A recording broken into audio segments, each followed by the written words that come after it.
আজকের দিনটা ছিল 8 মার্চ শনিবার। আজকে ছিল আমাদের পিকনিক।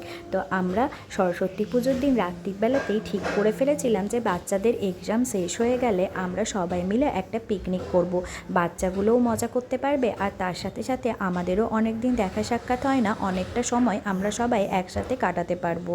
তো যেরকম কথা সেরকমই কাজ। আমরাও এই বাচ্চাদের এক্সাম শেষ হয়ে যাওয়ার পর আমরা সবাই মিলে একটা ডেট ফাইনাল করলাম স্যাটারডে নাইট, যেহেতু সানডে সবার অফ।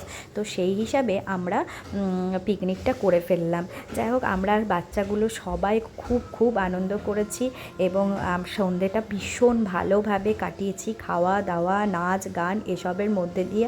আর এসব করতে করতে নেক্সট প্ল্যানিংও আমরা করে ফেলেছি। তো তোমাদের যদি ভিডিওটা ভালো লেগে থাকে একটা লাইক ও শেয়ার করে দিও। পরের ভিডিও নিয়ে আবার তোমাদের সাথে দেখা হবে। চলো আজকের মতো টাটা। তোমাদের সাথে একটা মিনি ব্লগ আজকে শেয়ার করলাম।